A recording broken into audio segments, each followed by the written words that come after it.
for quarterfinal number 2 here on Long Island. It's an all-Ivy League affair. Princeton, the 5 seed, against Yale, the 4 seed.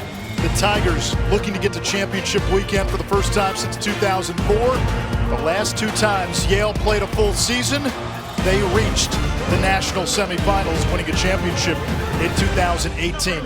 Earlier today, Rutgers held off Penn 11-9. The Scarlet Knights closed that game on a 5-1 run. Rutgers to championship weekend for the first time.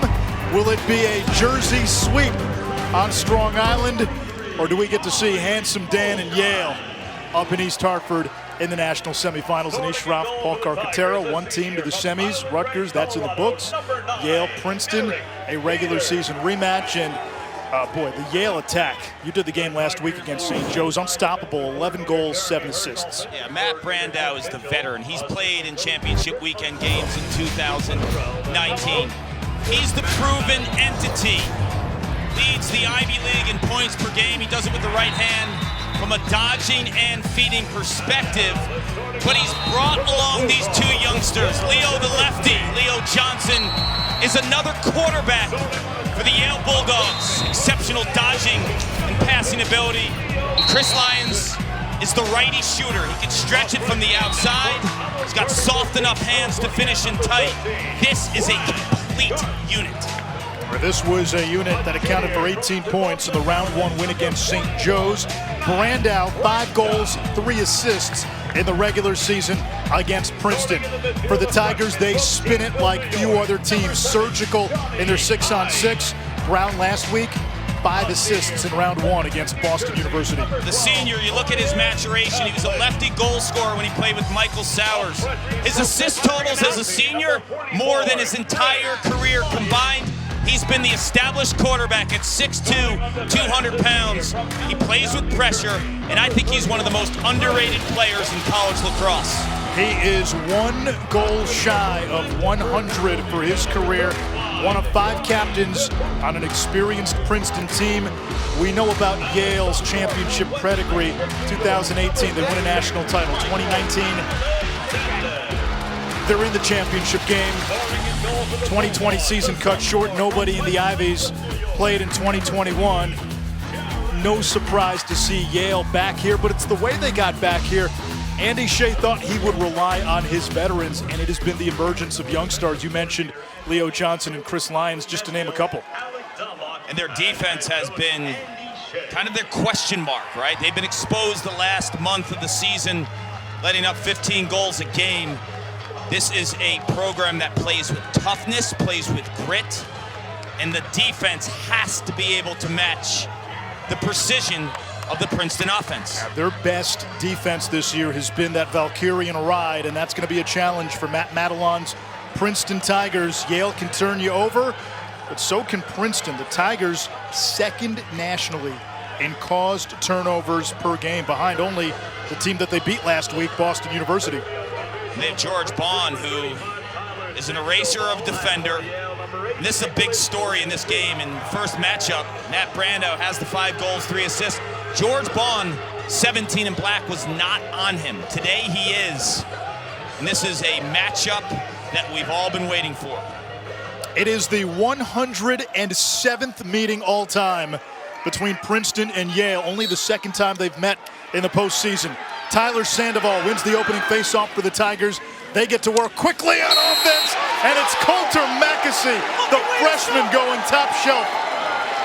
He struggled last week in his postseason debut, just 1 for 8 shooting.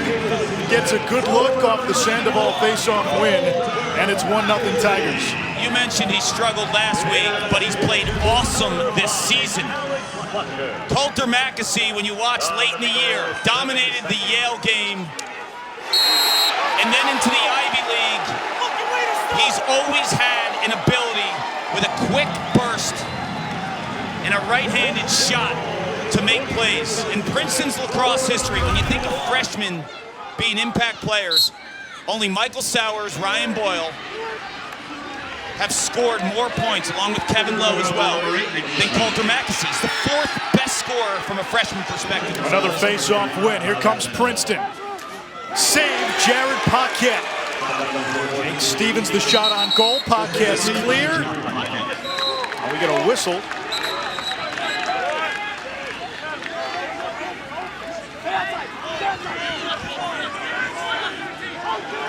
It'll be Yale ball. Princeton scoring 7 seconds into the game already. A couple of good looks. Paquette, who made that save, had a career-high 19 when these two met in March. Eric Peters last week was unstoppable against BU, 15 out of 20 in round 1. Princeton struggled defensively in its last 2 games of the regular season. Boy, they turned it up all the way in round 1, holding BU to just 5 goals. Peters with the early save after Leo Johnson dusted his defender. That's a matchup that will dictate this game. Leo Johnson's quickness and first step. I don't know if Colin Mulshine can match Leo Johnson's explosiveness in space. Bo Pettersson streaking toward the cage. Paquette denies on the doorstep.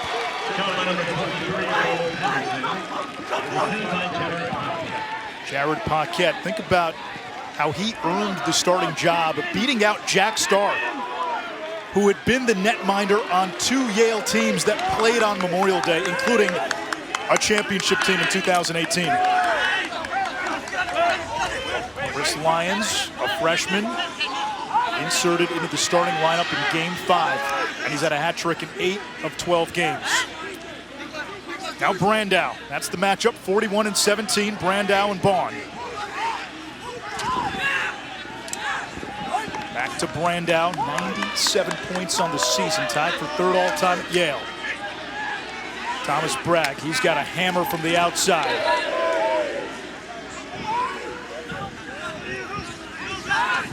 Jack Montfort had it stick checked away. Shot clock at 22, and that's a turnover, so Princeton gets it back. And early on, I mean, Princeton picking up where it left off last week. You're seeing it on both sides. They dominated that matchup against BU, holding BU's offense. Now there's the Yale ride. Lyons from the wing, 5-hole, tied at 1. Defensively, you can poke a lot of holes in what Yale has done all season. But that ride is as great a weapon as there is in this sport right now. They practice it a ton. They've perfected it. Yale goal is Princeton held BU's attack scoreless last week. You're not holding this Yale offense scoreless. Leo Johnson, as good of a freshman attackman you will find. The versatility in his game. You saw him dodging earlier in the first quarter. Now at the spot feed to Chris Lyons from this spot on the field has become automatic. There's a built-in NIL with those two, Leo and Lyons.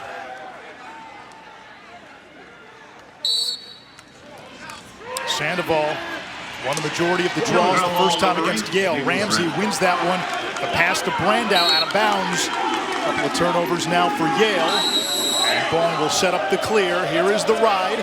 Goalie is out. It is a 10-man ride. Really a 9.5, I should say, with the goalie hedging. I like the way they play the goalie because they kind of negate the whole half-field scoring threat. Princeton able to clear. In transition, this one. Number 19, Alexander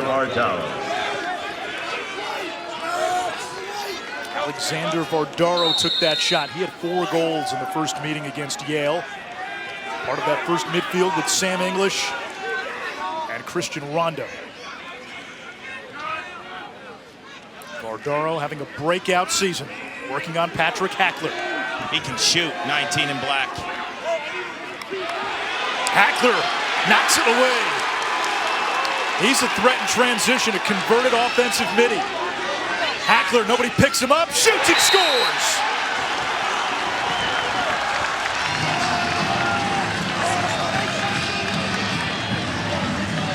In the first half of the St. Joe's game in round 1, 26 in white was the most impactful player for the Yale Bulldogs because of plays just like this. Locking down as a short stick defensive midfielder, but the green light of an offensive midi who finds pay dirt right between the legs. That's when Peters wants to explode to. Give his defense an opportunity to to close the door, but Hackler has the green light. Sandoval, 15 out of 18 in round one. Ramsey, 8 for 22 in the first meeting against Princeton. Wings get involved.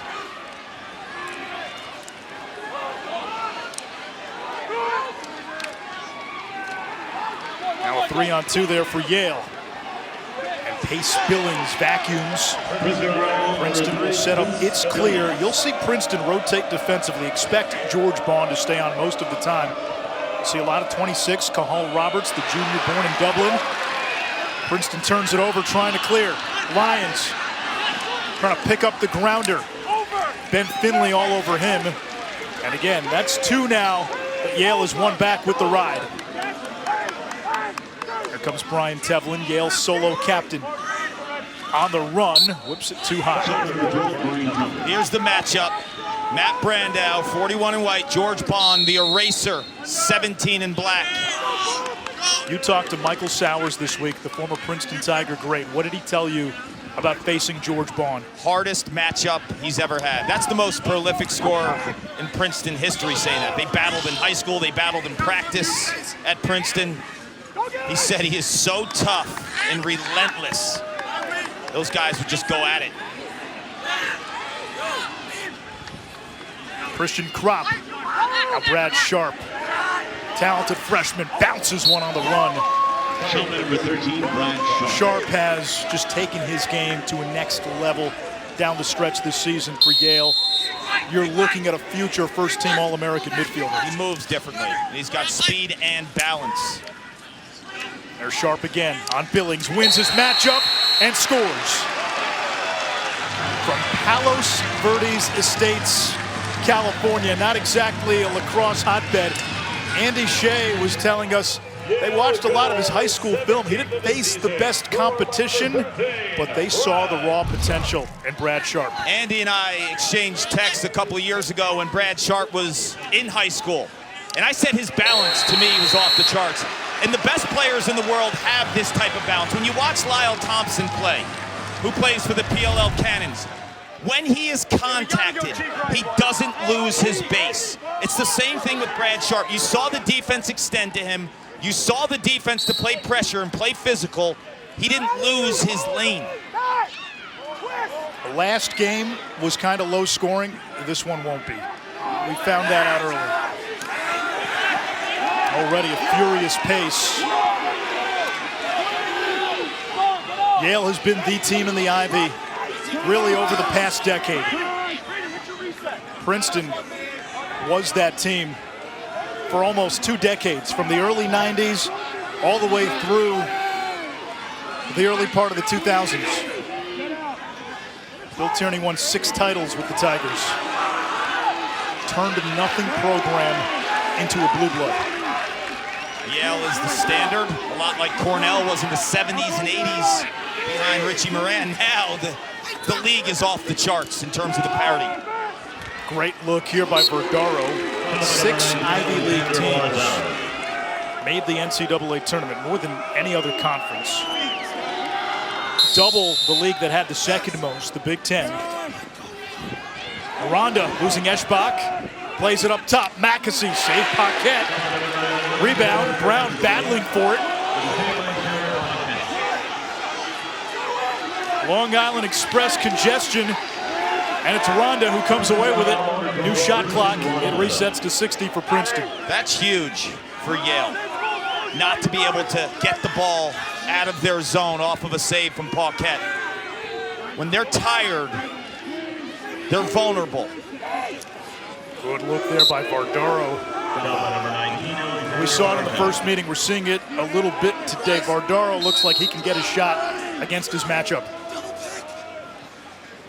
Mackesy around the bend. Save Paquette. Clock will reset back to 60. It stays with Princeton. A vulnerable defense, Anish. You want to make the stop. You want to clear it out. This is a team that's been exposed on this side of the field, giving Princeton free shot clocks. Another save by Paquette. The reality for Yale, this will stay with Princeton. Clark, the reality is, given the state of this defense, Jared Paquette's going to have to make 15-plus saves at a minimum for Yale. And he can do it. We've seen him do it quite a bit over the last month. He's got 4 already. There's Brown sitting on 99 career goals. Plays it to the wing. There's Paquette, 5 saves, standing on his head early. Yale comes away with it. That's what they need. Make the stop, get it out. Brandau and Vaughn.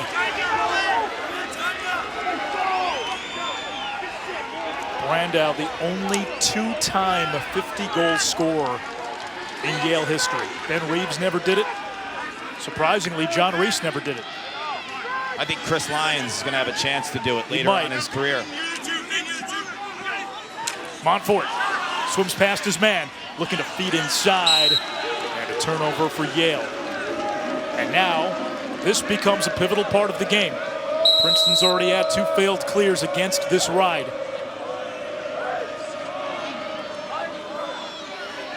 Wethington into the box for Princeton. 14 in black, fun player to watch. Da Vinci and cleats, Jake Stevens, he can do it all. Unbelievable, best ground ball guy in the Ivy League. Not to mention 20-plus goals. Yes, does everything. Brown, there's that skip. Stevens, his pass hits the ground. Looking for Tommy Barnes, second midfield on for Princeton. Last touch, Yale, so Princeton ball. Outside of Stevens, the second midfield has not been that much of a threat for the Tigers. Barnes, who has it, began the year on attack.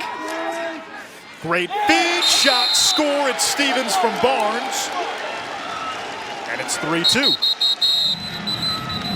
He might be the best ground ball short stick in the entire country, but it's his versatility. He can play on the wing on a face-off. You are in a pinch, you can play him at man down. He's also a big-time finisher inside. Great wrists, great awareness, and the ability to can it in tight. Stevens is a jack of all trades, master of all.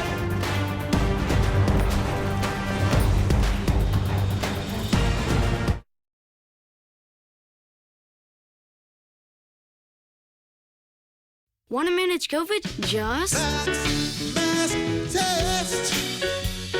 Mask test. pay for Pennsylvania tax.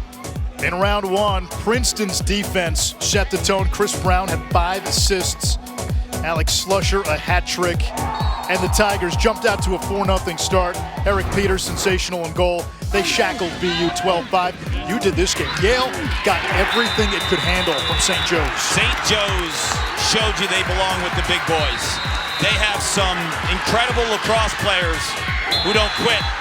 But the Yale offense, Leo Johnson, late in the 4th quarter, snipes that from the high left wing.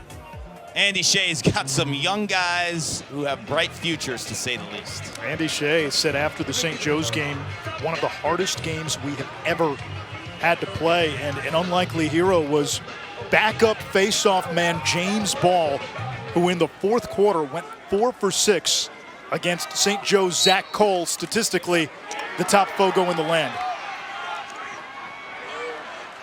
Well, that was nuts because he had less than 30 face-offs the entire season. James Ball, talk about the mental toughness. This is a kid who wants to be a Navy SEAL one day. You put him out in that spot, he delivers. His dad has almost a godlike reputation amongst Navy SEALs. The way they talk about him. It runs in the family. Here comes Chris Brown.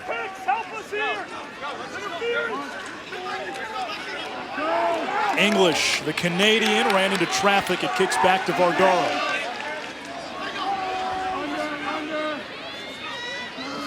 Brown probing from the wing.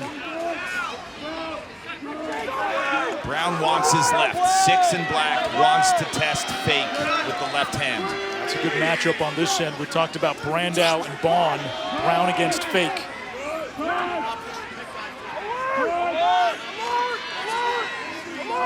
15 to shoot. Gordoro working against Hackler. Over to Slusher. Ball trickles toward midfield. Shot clock at 5. Big hit by Fake. Over and back. And it will be Yale ball. Chris Fake lets you feel it the next day, and it's real. And it's spectacular.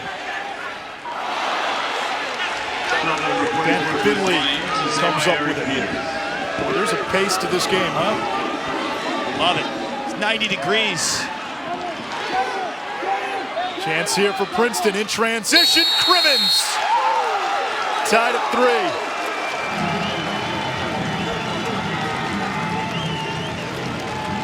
If you can escape the first layer, Anish, of that Yale ride, you will get opportunities to strike in transition. You look at the save by Peters, who's had a fantastic senior campaign. He stands his ground, gives his offense life from the defensive end. Crimmins places that ball, the bottom left corner on a righty goalie. What scares you if you're Yale with the ride, Princeton has D-middies who can make you pay. Crimmins, a converted offensive midi. So is Bo Pedersen. Stevens, again, is another guy. He doesn't really play D-midi this year. Can go 2 ways. Gives you that instant transition. That's something you got to worry about if you're Yale. Stevens doesn't play D-midi, but he plays the wing, so he gets caught on defense a lot. But then you get him in the transition game. Tommy Barnes with an assist today. Sophomore out of California. Working on Christian Johnson.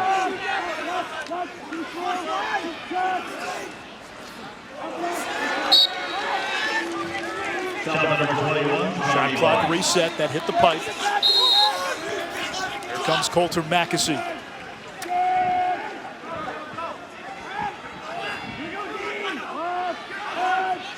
Shot on the run, save Paquette. 7 first-quarter saves for Jared Paquette. He made a career-high 19 in the March win against Princeton.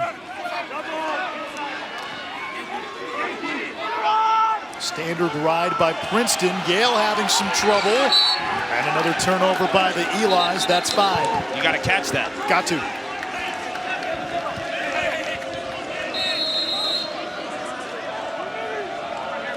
I know the score's only 3-3 because the goalies have made some saves, but there's a Hagler-Hearns first round feel to this first quarter. Pace. How about Rhonda breaking a double team? Chance now for Princeton, unsettled. Slusher, good look, too high. Shot by number 5, Alex We're talking about Oregon today, game 1. Ross Scott, Sam Handley. Throw Alex Slusher part of that Oregon trail, too. Maryland on close defense, their second best option this season, Ajax Zapatello, sophomore out of Oregon. The talent there, Sam Handley, Tucker Dordovic. Peter Baum, sort of the godfather, former Tewaaraton winner at Colgate. Ryan Powell, the Syracuse great, coached in that area for a number of years, really helped to grow and develop talent. Success breeds success, right? 10 years ago, Peter Baum was the Tewaaraton winner from the state of Oregon. At that point in time, there's a lot of young kids in the state, right, that wanted to be the next Peter Baum. Well, guess what? There's a slew of them right now dominating college lacrosse, and it's awesome. It's great to see.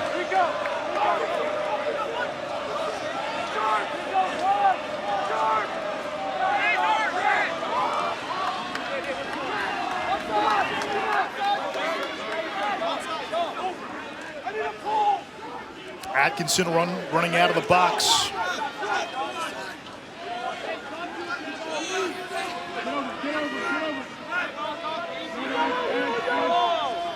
Princeton waiting for its offensive personnel. Here's Sean Cameron.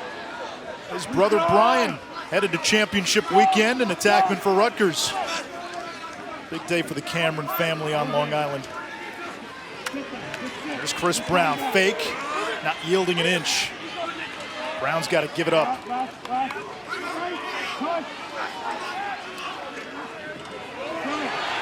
English has it knocked away.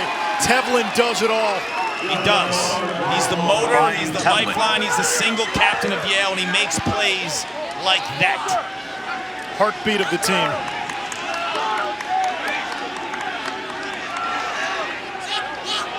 That time he overthrows Lions.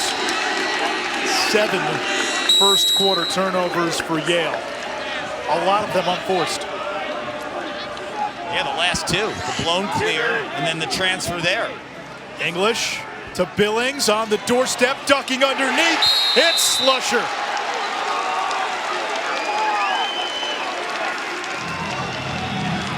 Three straight from Princeton after Yale scored 3 in a row to take a 3-1 lead. 7 turnovers in a quarter equals disaster mode.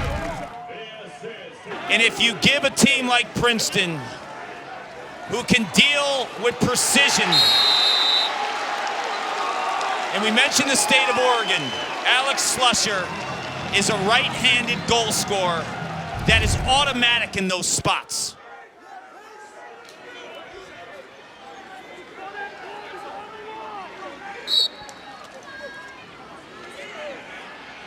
James Ball at the face-off X for Yale. And the Eli's have possession.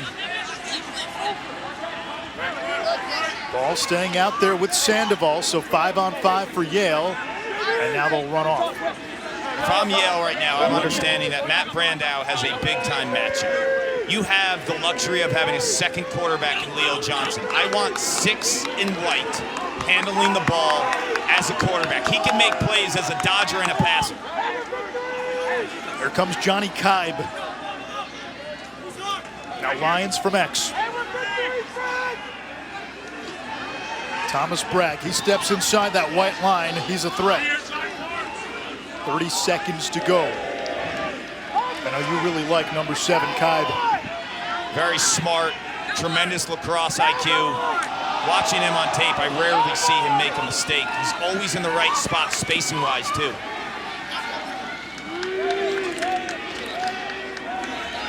Brandow against Bond, who fights through the pick. Brandow backing down. Bond stays with him, shot wide. Bond's going down swinging. You're not going to be able to beat George Bond cleanly. The thing is, though, the counter to that, Matt Brandow shoots through pressure and has the ability to score without beating guys as well as anyone. And that's the end of quarter number 1. After Rutgers' 2-goal win against Penn.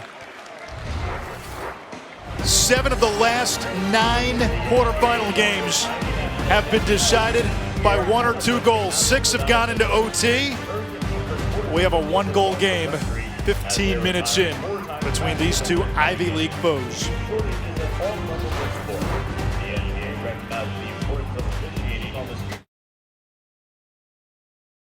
Want to manage COVID? Just Mask test. Vax mask test. pay for with Pennsylvania taxpayer dollars. Vax mask test. Let's put COVID to rest. Hey, it's me, your dry skin. We go through a lot every day, and loose ceramides my barrier needs to seal in moisture. CeraVe facial moisturizers, developed with dermatologists, continuously deliver 3 essential ceramides to help restore my protective barrier so I can lock in moisture. With CeraVe, we can feel hydrated and look healthy all day. CeraVe facial moisturizing lotions from the #1 dermatologist recommended skincare brand. Late March in New Haven, home of the best pizza in America. Princeton met Yale. There was some hail, there was some weather early in this game. Yale led by 3. That was their largest lead of the game. Paquette, 19 saves, a career high. Brandow was unstoppable. 5 goals, 3 assists. At the time, his second 8-point game in 3 outings. This game featured 106 shots, and we already have 24 just in the first quarter. The concerning part for Yale, 16 of those 24 shots from Princeton, 12 of those 16 on goal. Yale is asking a lot from its goalie right now. Too much. He has 8 saves. It's on pace for 32. That would be a record. in NCAA lacrosse. You just can't ask your goalie, the Long Island native, grew up about a half an hour from Hofstra, West Islip. Princeton now 6 out of 9 at the X. Andy Shea trusting his sophomore James Ball at the X more and more. He earned it after last week.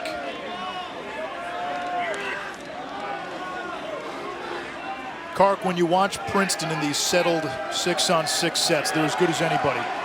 What makes them so lethal? Well, their ability to shoot from the outside, but they also have really creative players like Coulter Mackesy that can beat you off of ball movement, right? So when you spin the ball, they're really good at dodging poor approaches. Yale has poor approaches. On the rebound, Aranda shovels it to Mackesy. New shot clock. There's Sam English. Sam English right through the defense. Paquette again, the bailout. We saw that in the St. Joe's game. No help, no recovery. But that's exactly what I'm talking about, right? Like their angles and their approaches, Yale defensively create good shooting opportunities. In the first quarter, how many shots are they getting on cage there if you're Princeton? 12. On cage, that's ridiculous. You extrapolate that over the course of a game, you're on pace for 48 shots on goal.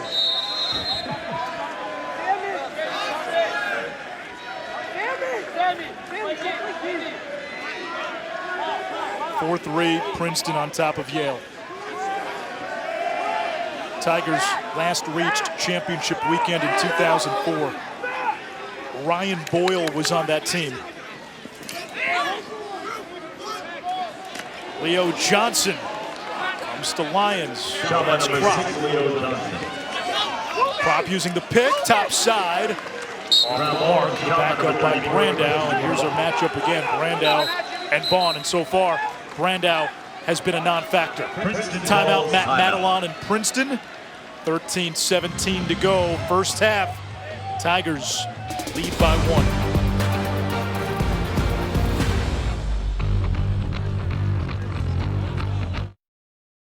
Want to manage COVID? Just Mask test.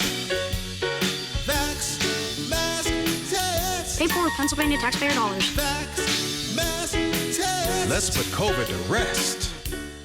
Con dinero y sin dinero, yo hago siempre lo que quiero y mi palabra es la ley.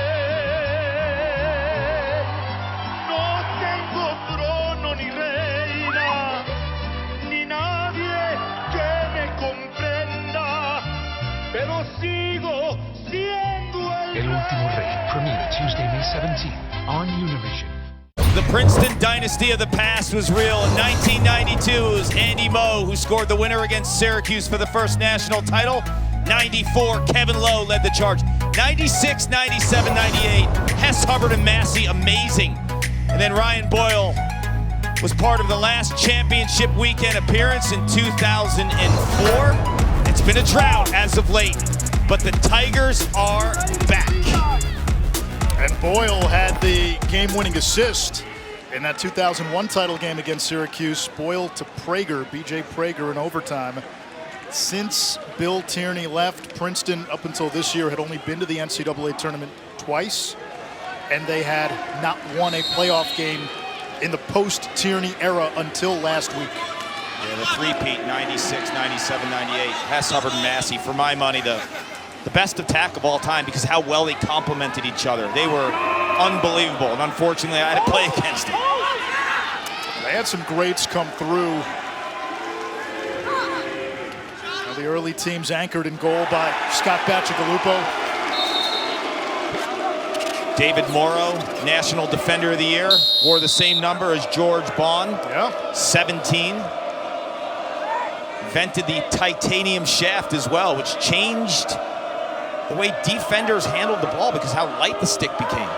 Early 2000s, remember the battles between Damian Davis and Mikey Powell. Legendary.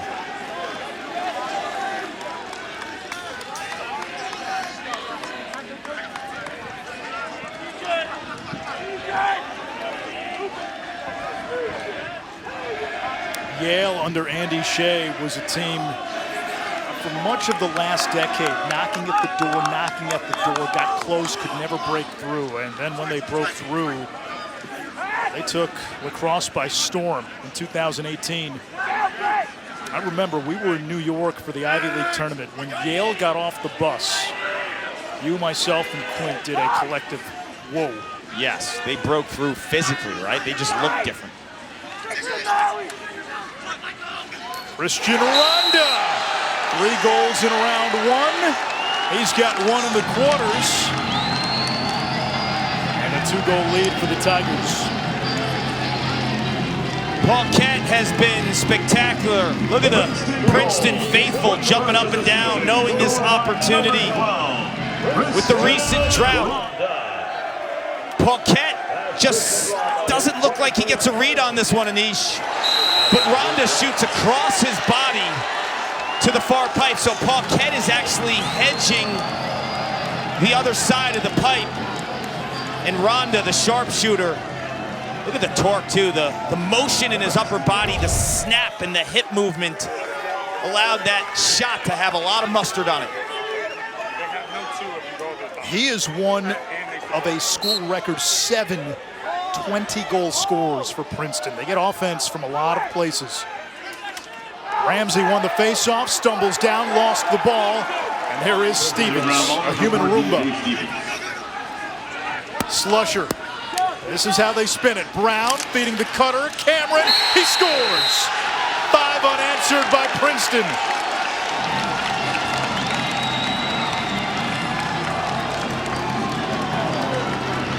This is what Chris Brown gives you now. A spectacular pass in transition, the anticipation of the cut, but it starts with Stevens, who dominates the floor with ground balls. And credit Cameron, much smaller than his older brother, who can soak checks. He eats 2 Yale defenders on his way to pay dirt. That's the maturation of Chris Brown. In the past years, Chris Brown was a shoot-first type of player. The vision and the passing of 6 and black. We've seen it. Teams want to turn Brown into a passer. He had 5 assists against BU. In the first game against BU, he had 7 assists. And teams that have played him as a passer, I mean, that's his go-to is the lefty shot from the outside and on the high lefty wing. He will beat you multiple ways. What is that, by the way? 2 goals in 19 seconds. I think that's how you cool off. That's a great ice-like hat, right? Figures a Princeton kid figured that one out. I never saw that in high school or college. Look at that. He needs it. That's Stevens right there, who's a workhorse. He will log as many minutes as any Princeton player in the past, other than maybe Zach Currier. Rutgers advancing to championship weekend for the first time in program history. They used a 5-1 closing run to knock off Penn in the quarters. Rutgers gets the winner of Cornell, Delaware. The Blueheads don't sleep on the fight in Evan Washburns. Their first round win against Georgetown, there was nothing fluky about it. Absolutely not. J.P. Ward at the attack, over 30 goals, 30 assists. They have a sharp shooting lefty Canadian from the factory known as Culver, named Michael Robinson, who can fill it up with the best of them. A teammate of Jake Stevens. Cornell, you got C.J. Kirst, so you could see C.J. Kirst against Rutgers goalie Colin Kirst, and that is attackman against goalie. There is some family drama boiled into that one. That's an awful situation to be in if you're a family member, and you'll always kind of lean on the goalie, right? Did you play your brother? I did. Right? Yes. How was that for mom and dad? It's terrible for mom and dad. Mom and dad will always favor the goalie because of the pressure of that position, right? So they're going to want Colin, who actually is a senior too, and CJ has 3 more years of eligibility. They're going to want CJ to have a nice day, but at the end of the day, they're going to want Colin with the victory. Here comes Lions. We remind you, NCAA men's lacrosse coverage continues next weekend for the semis. Saturday at noon Eastern on ESPN2 is when our coverage begins. NCAA.com, your home for all 90 NCAA championships. Carson Cool spins it back to Leo. He's got the matchup against Mulshine. Leo Johnson back to Montfort, who's come on down the stretch. Montfort fakes the pass over to Bragg. Carson Cool down the alley on Andrew Song. Save Peters. This Princeton defense, listen, they're not going to hold Yale to 5 goals, but this is not the same defense that we saw the last 2 games of the regular season. Much better. Way more dialed in. That bye or that week off, not having the Ivy Championship, let them reset. They didn't go to Brown in Providence. And George Bond so far has deleted Matt Brandow. Only 1 shot 20 minutes into the game. That's why I'm saying Leo Johnson just has to assume that quarterback role, because Brandow just doesn't look like he's going to get involved in the action.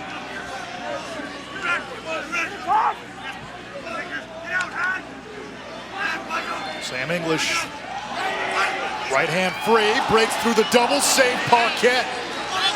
It comes back behind the net. Brown able to recover. New shot clock for Princeton. 11 first half saves for Jared Paquette.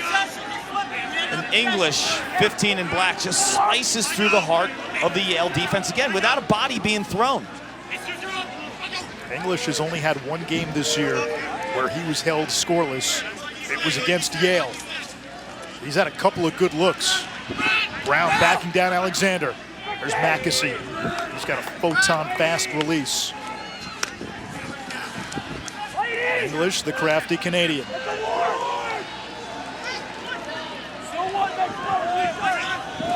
Down the alley. And that's in. It's Verduro. 6 unanswered for Princeton. Paquette can't bail them out every time. It looked like he had no angle, Anish. Last time against Yale, Alexander Verduro had 4 goals and 2 assists. He was the bright spot for the Tigers. Hits the bottom pipe, and it looks like it hits the backside of Paquette. Crosses the goal line, and Princeton is rolling. 7 different goal scorers for the Tigers.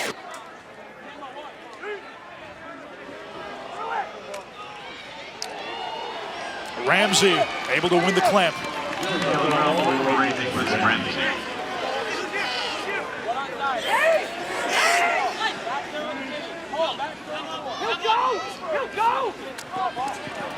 Leo Johnson missed the cage. Is there anything Yale can do? Pick game to get Brandow a little more involved to switch the matchup. He's got a great defender on him.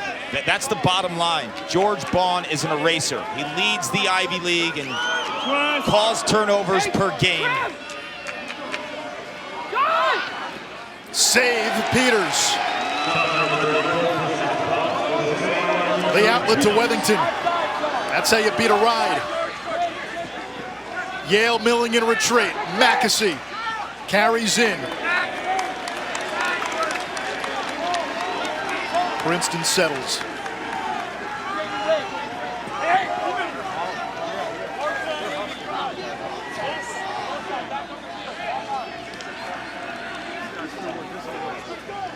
Second midfield now. Here's Jamie Atkinson, one of 5 senior captains for Princeton.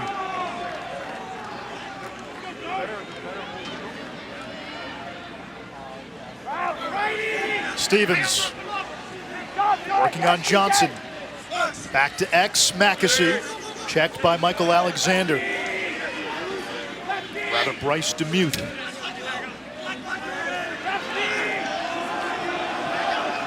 Mackesy now has the shorty Eschbach. Mackesy has his second. And the Tigers out of the gates like they missed breakfast. He's too quick for Eschbach. Look at the first step and the change of direction by the freshman, Coulter Mackesy. He's got Eschbach right here on the wing.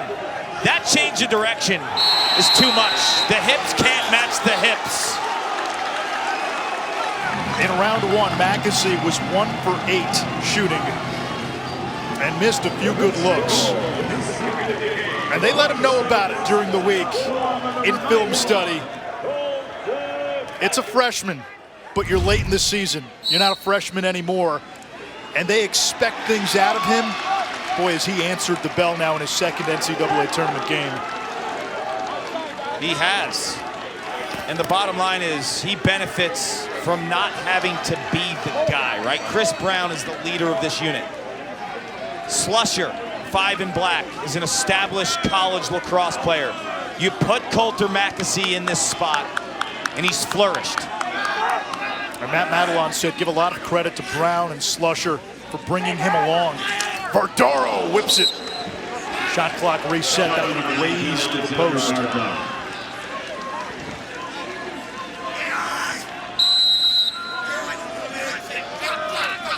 Mackesy using the pick, gets the shorty, missed the cage, had a good look. The problem now for Yale, Princeton's going downhill, they're winning faceoffs. It's Ginder, it's Sandoval.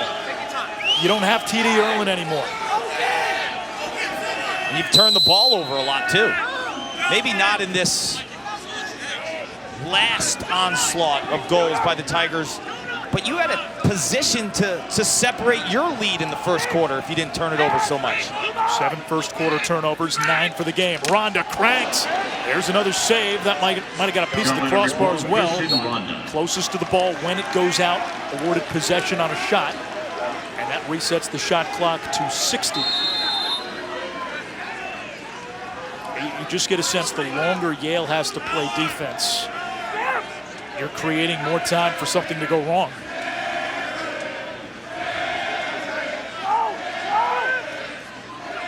Here comes Brown.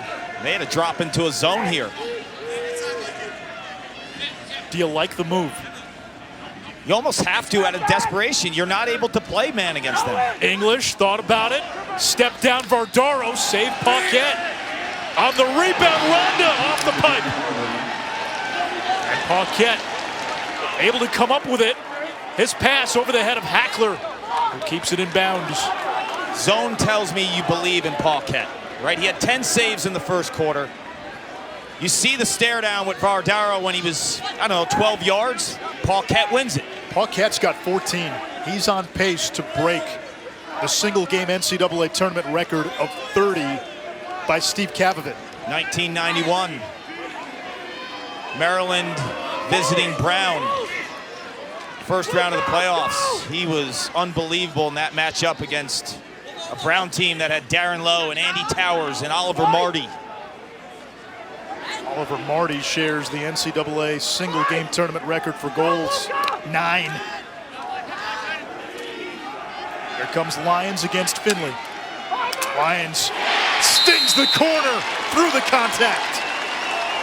And Yale ends a 7-0 Princeton run. You drop into the zone, you allow your defense to breathe. You're having a tough time matching the quickness of Princeton in man. Paquette comes up with a save, the 2 pipes. And then your freshman Lyons, who was inserted into the lineup earlier in the season against Cornell and has never looked back. He is a righty scorer. This time he takes it to the rack with his offhand. They need that kind of playmaker with Brandow not in the mix. Lyons, a great story. He missed the fall, didn't play the first 4 games. A young man who found out he had diabetes when he first got to campus, then had a back injury, which was a result of the diabetes, lost a bunch of weight. Andy Shea didn't know if he was going to be a factor. They got to a point where they said, we got to put him in a game and see what happens. He's played in 12 games entering today, 8 hat tricks. Well, he was playing midfield and they were short on attackmen, so they had him playing scout attack. So for any scout player out there, if you dominate and force your coach's hand, you'll get your opportunity. Here comes Sharp. He's got some shake. Beats Crimmins. Peters the save. And a flag flies in. Might get a push with possession. And if Yale is to go man up, they will. Yale gets to unleash the man-up machine. I feel like it's Mariano Rivera, right? The push, 30 seconds. Get the reset. Right, like when he walks on the field, you just think like, okay, here comes the heat. 45 in white. Watch out. If you do not press out on this guy, goalies have no shot. Exit light, enter night.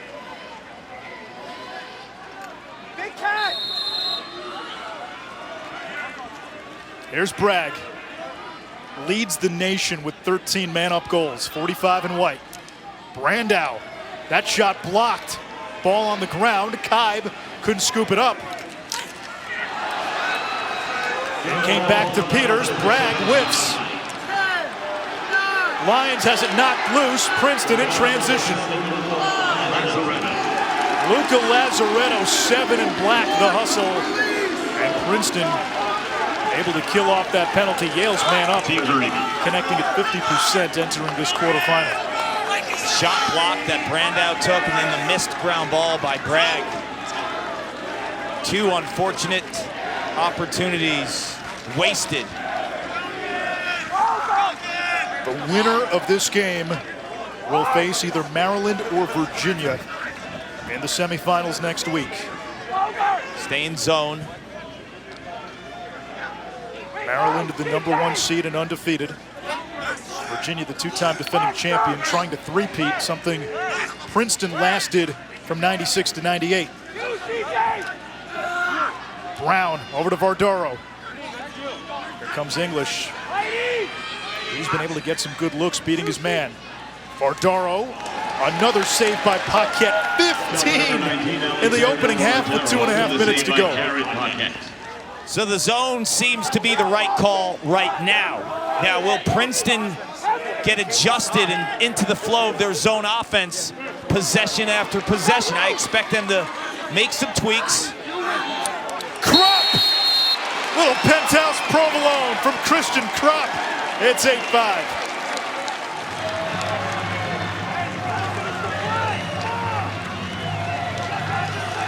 Krupp was part of the 2018 national title team. There's only a few left. Chris Fake has won. Brian Tevlin has won. Tevlin, the senior leader, finds another senior leader who's been nicked up most of the season.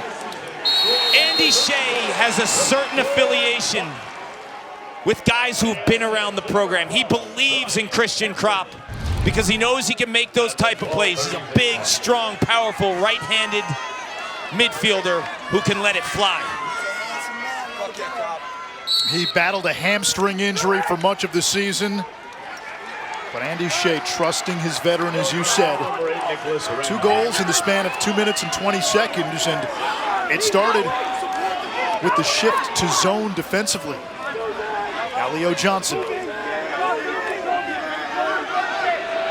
at Princeton pressing out. Stevens hounding him. Yeah, he's the real deal. That guy has a motor. I think he'll eventually play both professional indoor and the outdoor in the PLL because what he does in the middle of the field. Part of that Culver pipeline that produced Zach Currier.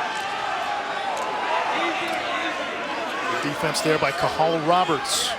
Hadn't played a whole lot, saw some time last week. Krupp again working the shorty. Brandau gives it up. He won't challenge Baun. 30 to shoot. Tevlin against Pedersen. Big 6'4" midi. Tevlin feeding sharp, shot, save. Here comes Marquez White. And Princeton gets it out before Yale can set up the ride. Finley to Slusher. Princeton has adjusted against the ride. Matt Madelon calls the timeout with 1:02. Now the Tigers have to adjust against the zone. How? When you look at what Princeton was doing the last few times, they stayed in like a basic 3-3 set. I expect them now to have more of a behind the goal presence and changing formations to make Yale adjust. They were stagnant the last few times with their base set. Like what you saw when they came out to play offense is how it ended. You want to change your formations. Go from a 3-3 to a 1-3-2. Make Yale adjust.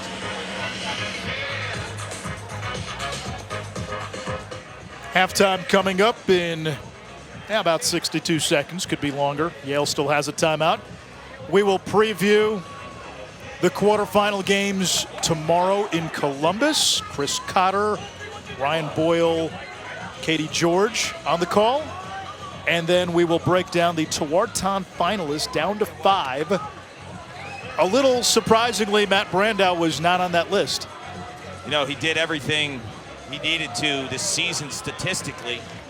So close to the 100-point mark. There's Matt Brandow, leads the Ivy in points per game, and a lot of people thought he deserved more credit because of all the youth around him. I will tell you this, Brandow is a chameleon-type player. He doesn't have to have the ball in his stick. If I'm Andy Shane's staff, I'm putting him inside. I've seen him score at the crease. I've seen him score on the right wing. George Bond is a lockdown defender. Where do lockdown defenders hate to play? Inside, away from the ball. That's what I would do in the second half if I was running this Yale offense. I think put him inside. He's proven he could score inside.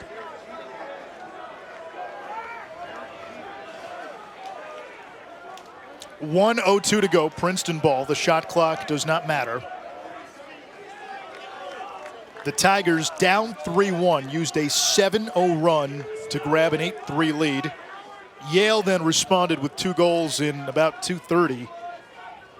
And that's where we are, 8-5. 1 minute. 7 different goal scorers for Princeton. Lyons has 2 of the 5 for Yale. They'll hold here. More time on the shot clock than the game clock. They don't want Yale getting another shot here. 16 saves for Jared Paquette. What a half. Yale has had Princeton's number of late. 6 straight wins against the Tigers.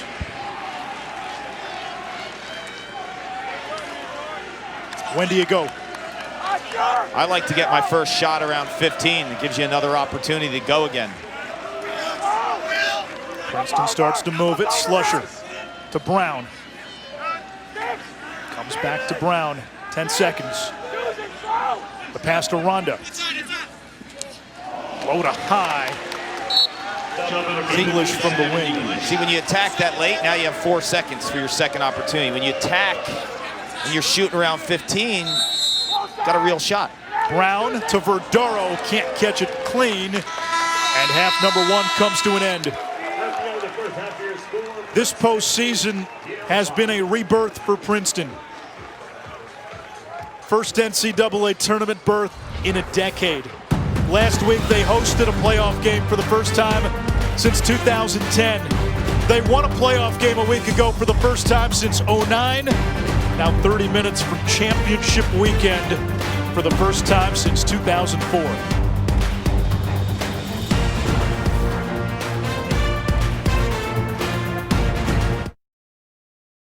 Championship weekend on the line, and it's Princeton leading Yale by 3 as we get ready for the start of the 3rd quarter. Yale won the regular season meeting, but so far in this one, Princeton has come out with an avalanche of shots and quality looks. Both teams have combined for 50 shots in that opening half. Princeton with 30, 23 on goal. This is a Tiger offense. We know they have 7 guys with 20 or more goals. We're seeing goal scorers from everywhere. They're rotating the ball. When Yale tries to ride, they've made them pay in transition. Look, if Yale didn't have Jared Paquette, they would be in big trouble. He's had 16 saves. Yale has been exposed defensively, so they went into the zone, which showed me that they have an opportunity to make some stops defensively. But at the end of the day, this is a game that will come down to Yale's offense trying to match Princeton's offense.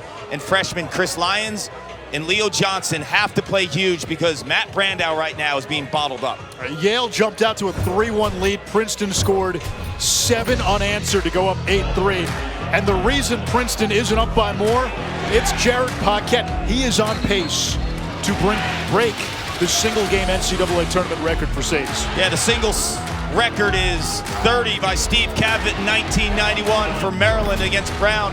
Paquette has been amazing. Princeton's been able to slice and dice through this Yale defense through checks, the lack of body, and the sheer athleticism in terms of the quick first steps of the Princeton Tigers. are not being matched by Yale's defense, so they go to zone. They rely more on Paquette to make the stops and really challenge Princeton as outside shooters. For Yale, Matt Brandow, one of the top scorers in the entire country, a non-factor in the first half. George Bond has won that matchup. That's an area where Yale will have to adjust. Either, you mentioned maybe moving Brandow off ball in the first half. Brandow's done it in his career. I mean, he's played big-time minutes with guys like Jackson Morrill, who's a quarterback, and they put him inside. He could play a Matt Gaudette role if he has to. He could play a quarterback role. The beauty of Matt Brandow's game is how versatile he is. So right now, if he's not going to win one-on-one matchups, put him inside. He's the best finisher on the team. And then you get that guy away from the ball. Sandoval for Princeton, Ramsey for Yale at the face-off X. And it's Stuzen. Ball number 10, Jack Stuzen. Bounce shot high. Jack Stuzen is going to be a star. He's got 4 goals as a long pole. 5-star recruit, top defenseman in his class coming out of high school. You said during the Ivy League tournament, he's got a little Jared Connors in him. Long, instant offense with the ball. He's shown the ability to score and feed in transition. Those game records in the middle of the field. There comes Kropp. Now there's Leo Johnson. Plays it up top to Tevlin. Looking to shake Pedersen. Good defense by Pedersen. Johnson denied by Mulshine. Here comes Sharp. Song, Princeton's top LSM on Sharp. That one hits the crossbar. Pedersen on the rebound. Looking to barrel through the Yale middies, and Sharp takes it away and scores.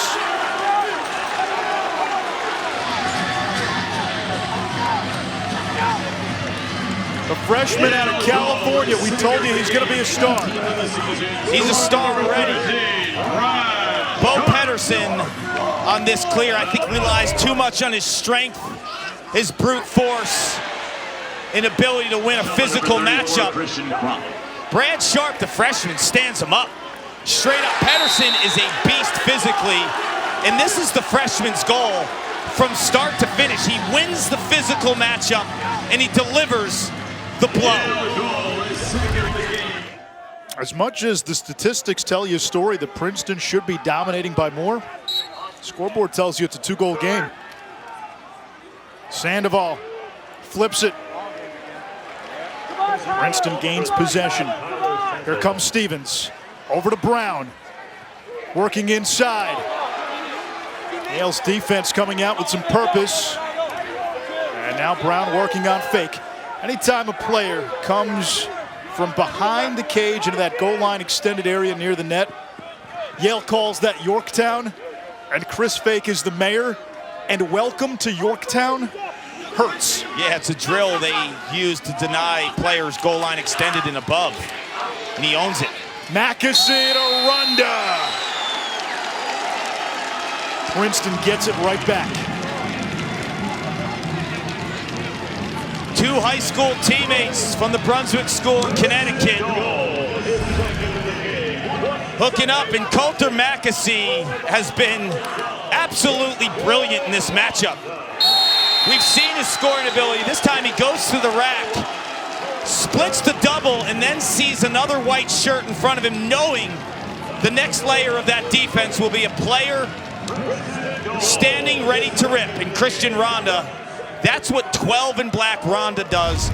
For Darrow, 19 in black, when you give them time and room, they deliver with an outside shot. Ronda playing with confidence again. He had disappeared at times against better competition.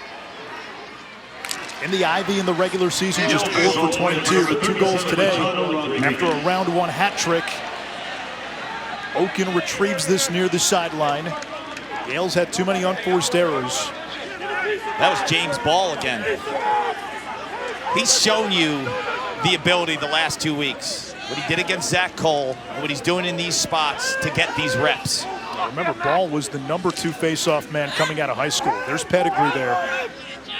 There's Carson Kuhl, another freshman out of California. Bragg plays it back to the wing. Shot wide. Lions on the doorstep, save Peters. Johnson the rebound, a new 60. Now Brandow, hands free, and Matt Brandow gets on the board. What did I tell you before? He can play without the ball. That's the beauty of Matt Brandow.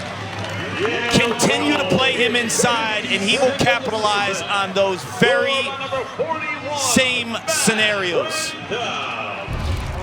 He's having a hard time finding the one-on-one matchups and getting away from George Bond, but off ball, Matt Brandow always makes those types of plays. It's the step away from the defensive pressure right there. He's not going to catch and try to shoot through the Princeton defense there. He catches, puts his foot in the turf, increases his angles, and his hands are free. Matt Brandow has put together an amazing career so far at Yale. He'll be back next year, but his production is off the charts. Look at the point totals this season. He has authored one of the best seasons in school history. Face-off violation against Princeton, that's 1.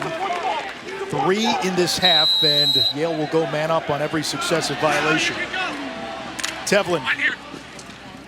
Over to Brandow. No, Peters was there, rattled the cage. And now Crimmins will try to clear. Yale can set up its ride. Princeton gets it across. With that goal, Kark, Brandow has 98 points. Now in sole possession of 3rd on the single-season scoring list. Only Jason O'Neal and Ben Reeves in his Tewaaraton Award season have more points than Brandow.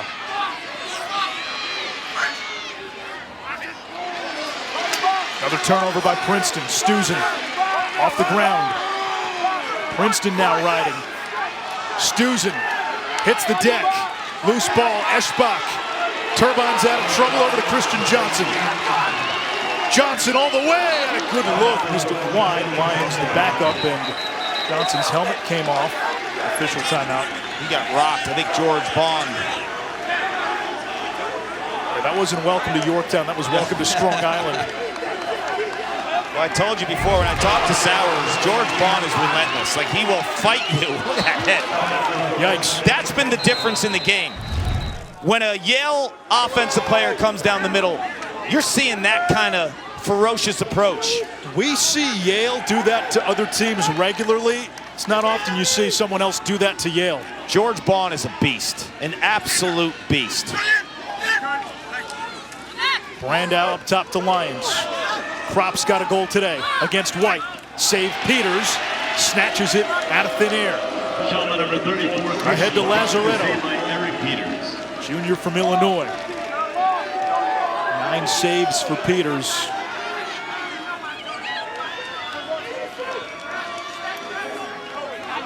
Here comes English. He had a hat trick last week. Vardaro, 4 goals in the first meeting against Yale. Brown feeding inside, shot to score. Sam English from Chris Brown.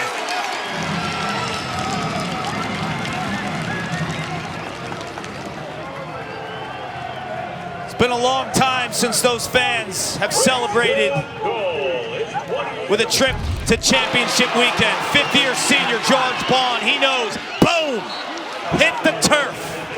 Christian Johnson gets rocked, and this is the difference in the game.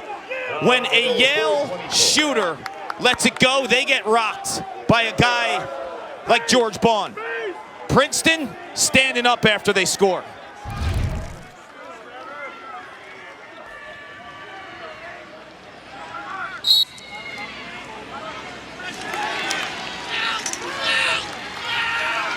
Ramsey wins the face-off for Yale. You remember when Peter Baum won the Tewaaraton, and I think it was a hashtag boom boom bomb. Yep. As Lions misses wide, we need to adjust that. Boom boom bomb. Yeah, that was as clean as it comes. It was just a great timed hit.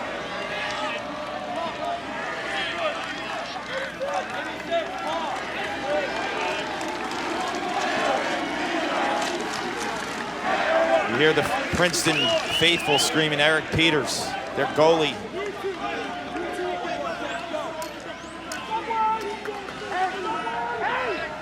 Unlike the first game of the quarterfinal here on Long Island, this is not a 1st to 10 contest.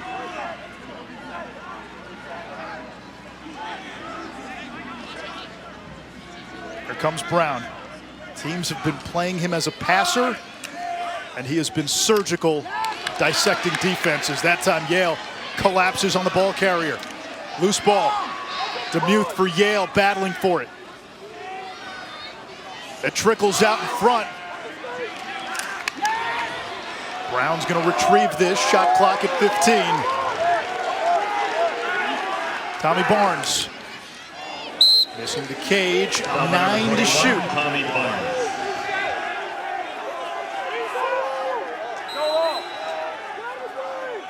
Mackesy, top side, trying to get to that left hand. Over to Brown. Dropped it.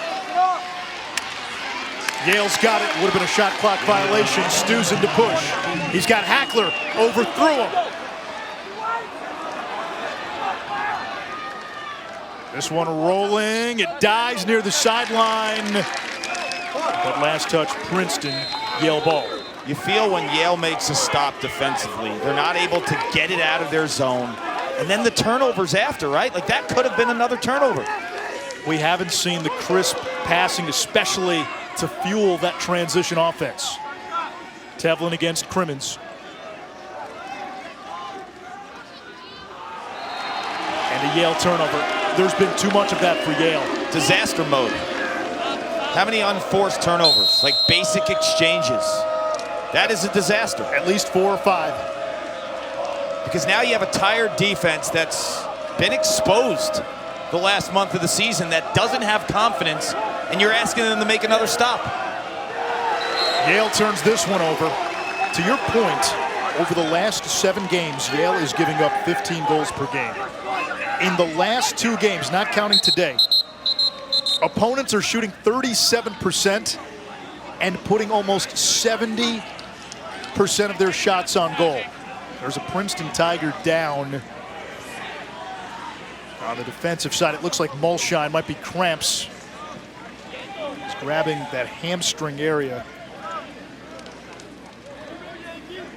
90 plus on the turf.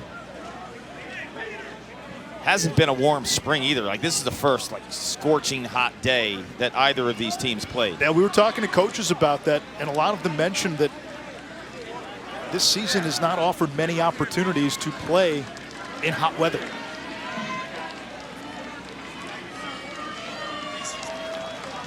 You know, oftentimes we get down to the end, championship weekend, and that Monday game, to be frank, sometimes has been a dud because if you got tired teams and then you throw in 90, 95 degree temperatures, man, out of gas.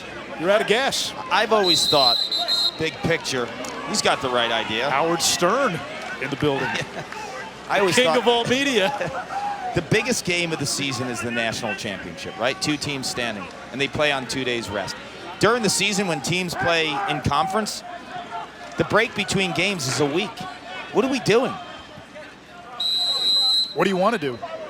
Give it a week. Give it a week? Give it a week. It's the biggest game of the season. They don't play conference games in 48 hours, right? When Yale plays their conference schedule, week in between. There comes Sharp. Good feed that time from Leo Johnson to Crop. No finish. It will stay with Yale. Shot clock reset. Sharp's got a couple of goals. He's been a tough matchup. Billings tries to stay with him. This one turned away, flag down. And a penalty coming against Princeton. So Yale will send its dangerous man-up unit, which features Thomas Bragg. Unnecessary 1 minute. 2-4 unnecessary 1 minute. Marquez White. Took a shot at Sharp. Take a look at this. 13 and White just gets rocked at the end of this play. 1 minute per slap. This is a very, very high-end extra man unit that has the pieces. Last time out, what'd they do? Turnover, unforced turnover. You have to be able to test Peters with this unit. Here's Bragg. Leads Division I with 13 man-up goals. They haven't been tracking man-up goals for that long as Bragg cracks, make it 14.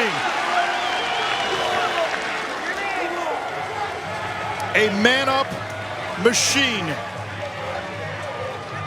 He can shoot. And the rules, week to week, in terms of how you play man-down defense, they don't apply when 45 in white has time to plant his feet, giddy up, back of the net. That's the most feared shooter in college lacrosse, Thomas Bragg.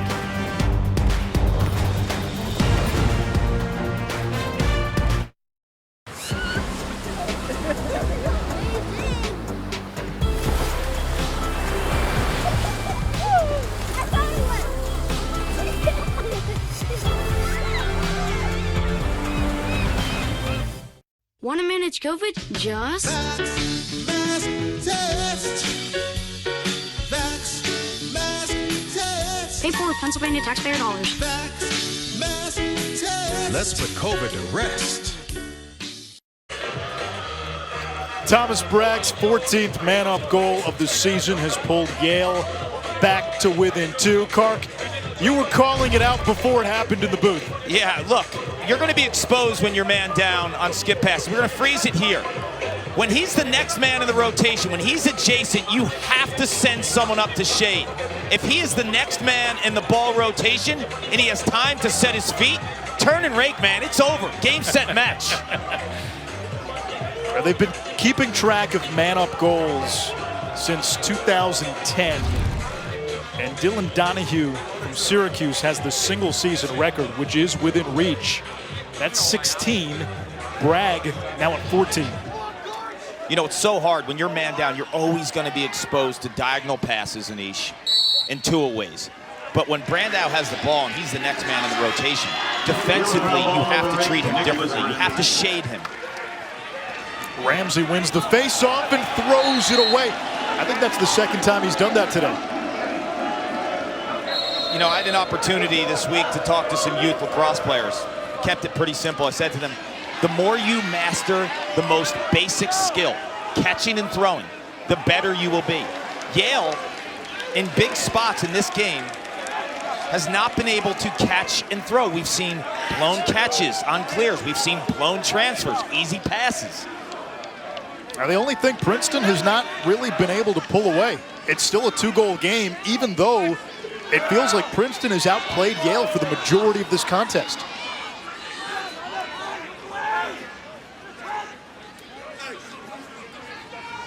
Princeton only has 3 shots in this third quarter. And they're in the zone. So the zone has worked for Yale. That change of pace has worked.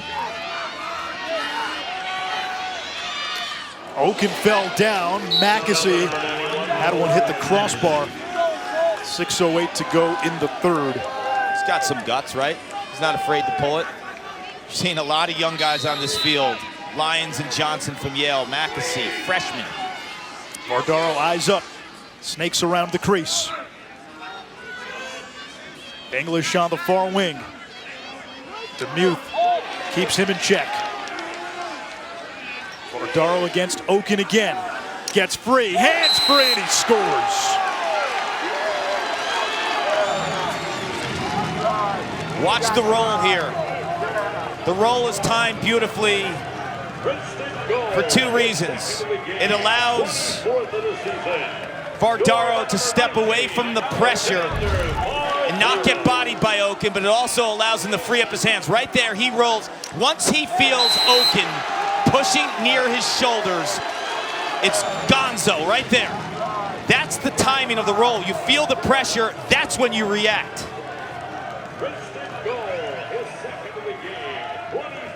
Second for Vardaro today. He had 4 against Yale in March.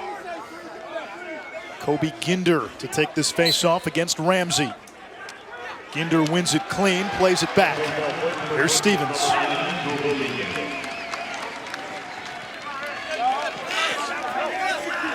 Think about the turnovers. It's 10-8. can't give this offense easy possessions that they don't even have to fight for. If you're Yale, you can't do it. Stevens, Atkinson, and Cameron, the second midfield for Princeton. Brown marked by Fake.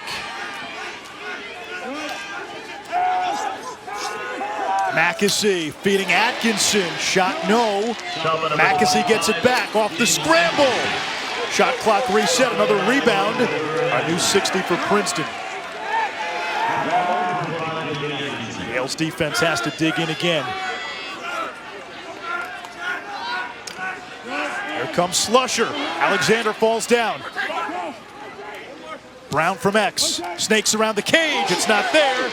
Paquette's going to win this race. And Yale's defense holds, and the bench is fired up.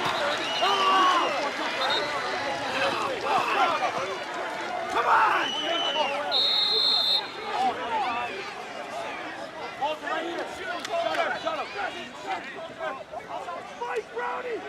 18 saves now for Jared Paquette, sophomore from Long Island. Mackesy tipped it. Tevlin is there.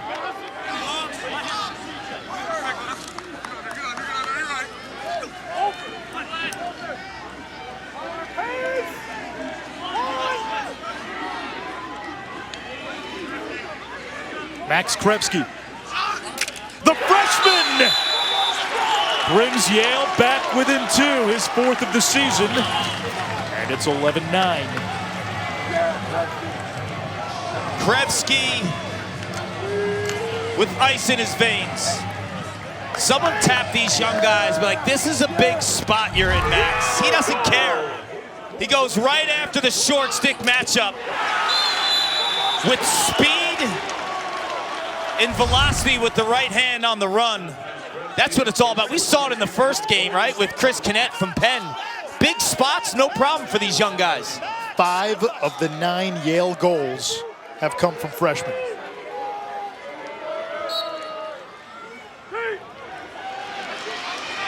Princeton wins the faceoff. Ginder, clean exit.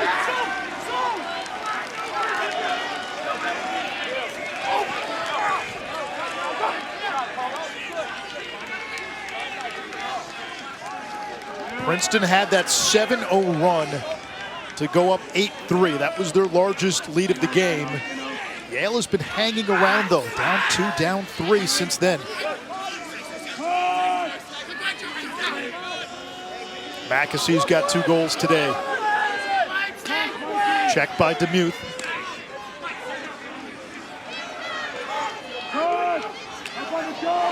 Nice wing dodge and a low rocket. Sam English.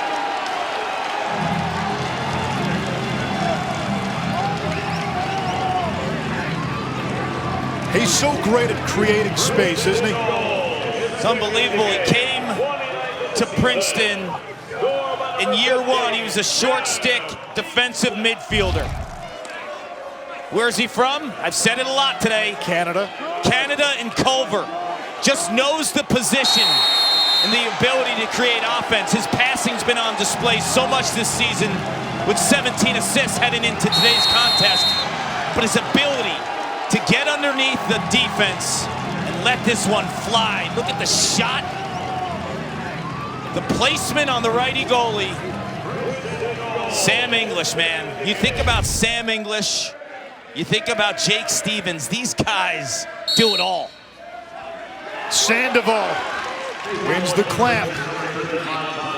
That one goes off the stick of Slusher. That was an opportunity unsettled for Princeton, wasted. We haven't seen Mulshine get back into the game after what looked like cramps, 43 in black. Now, the good news for Princeton, beginning the last game, they rotated in a lot of guys on defense. You saw Finley, obviously Bond's a staple, Stabner, Roberts. Right now it's Bond, Finley, and Cahal Roberts on close defense. Billings is the pole. Billings jars that one loose. Lyons comes away with it, marked by Finley.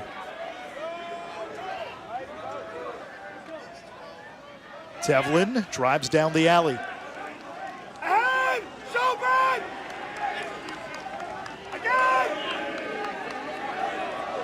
Here's Krevsky, the freshman. Set it!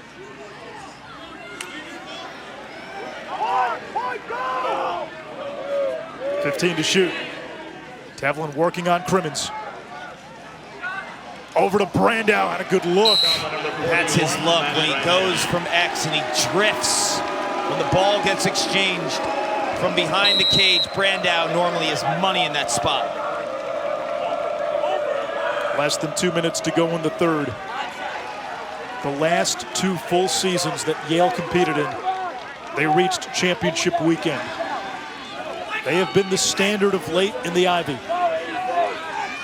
Princeton looking to get back to the semis for the first time since 2004.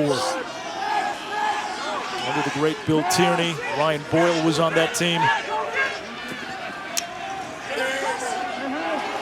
Mackesy has Ronda on the run. Missed the cage by a mile.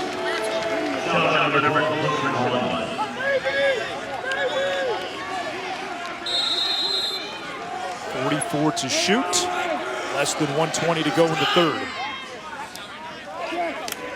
Mackesy drifting around the cage. Draws the slide. Plays it up top. Brown, one more to the wing. Coming around the crease, the ball is dropped. That was Slusher. He has not been much of a factor today. Defense to offense, Johnson. He can move. You have Hackler and Johnson in there as shorties. That's some speed. Johnson's another freshman who Andy Shea thinks has a chance to be special and might even be an attackman a year from now or 2 years from now. When they won it in 2018, Jason Alessi, Ty Warner, the best 2 shorties unit-wise in college lacrosse. They were lockdown guys. And guys who could trigger transition. Here's Bragg, hands free, look out. He's got the green light. Look at this defense. This is Brandow through the contact. Peter's got a piece. 10 seconds to go in the third. George Vaughn plays defense and Gavin Adler from Cornell plays defense. You feel like you can't breathe. Leo Johnson maneuvers around X. And he missed the cage. Less than 5 seconds here in the third. Leo needs to take another step upfield to increase his angle. We've seen that multiple times today. 1 quarter to play here on Long Island. Handsome Dan and the Eli's need a little mojo.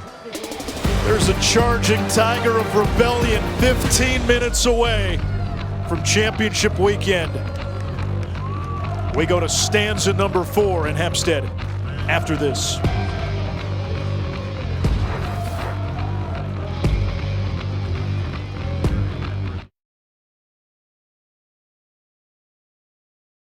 Want to manage COVID? Just Mask test. Vax mask test. pay for with Pennsylvania taxpayer dollars. Vax mask test. Let's put COVID to rest. When you order carryout online from Domino's, you're no longer just a customer. You're a delivery driver. Delivering a delicious order of Domino's to yourself. And we believe every great delivery driver deserves a tip. So we'll tip you $3 to use on your next order. What was that? Domino's tipped me $3. That's not what I meant. Get tipped when you order carryout online. Only at Domino's. Andy Shea has built Yale into a national power. But the Eli's down by 3 entering the fourth quarter. Turnovers have been the killer for Yale. Just basic transfers, catching and throwing. If Yale can play clean in the fourth quarter, they will be in a position to win this game. But if you can't catch and you can't throw, you have no shot of winning this game. Getting this guy involved in the offense, Matt Brandow, who's been frustrated at times because his inability to get into the flow, being defended by George Bond. It's 1 for 5 shooting. I think he needs to stay inside as a crease attackman and let Brad Sharp do some playmaking ability from the midfield. Leo Johnson and Chris Lyons forcing them to own their matchups. You mentioned the 1 of 5 shooting. That was the third quarter. Only 2 shots in the first half. So Brandow at least got some looks for Yale in that last quarter. Ramsey wins the faceoff. And Yale to work down 3, and that's the silver lining for Yale. It feels like this should be a 5 or 6 goal lead for Princeton. It's only 3.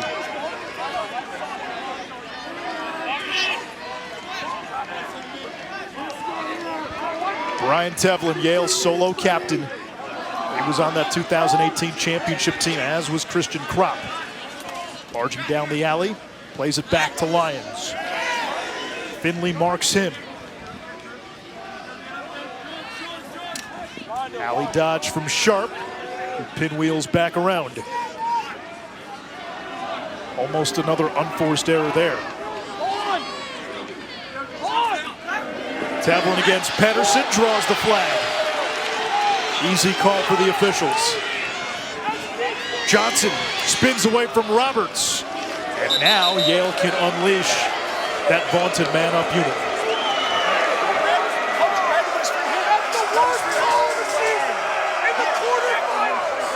Fouls on Black 23, hold, 30 seconds. 2 hands on his You grab him. What do you think? That's a hold, right? That's a hold. You could actually call him cross-check if you wanted to, too, and that would do 30 more seconds in the box. Yeah, you're preventing him from moving. So if you're Princeton now, you got to press out on 45. You can't give him time and room. So the inside could be open. If they press outside, the inside with Lyons and potentially Leo Johnson. Okay, so Lazaretto come out to meet Bragg, but Yale turns it over. That's the second time on the extra man. Yale turned it over before a shot. When you're on this stage, when you get beat, and you gave it your best shot, you can live with it. If you're Yale, you can't live with this right now because of the way you're just giving Princeton the ball. You're giving it back to them. Andy Shea is as candid as they come amongst coaches. And when we talked to him yesterday, you know, he's told us over the last few weeks as well, sometimes it's hard for him to get a read on how good his team is. Defensively, the lapses, he said, we're still trying to figure it out in practice. We see one thing, we get into games, and it's like they forget their roles on defense at times. There's fake the takeaway on Brown, pops it into the air. Paquette out of the cage. Heady move by Paquette. Hackler over to Johnson, gets past Mackesy. Chance for Yale unsettled. Johnson brings it in, fires too high, no backup. And Princeton's got it. Freshman mistake.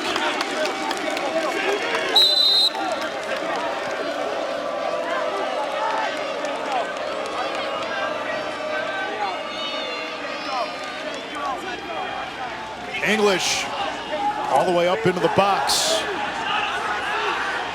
Defense gets tired. You made a stop, fake with a great takeaway. Paquette timed the ground ball. You're back on this end.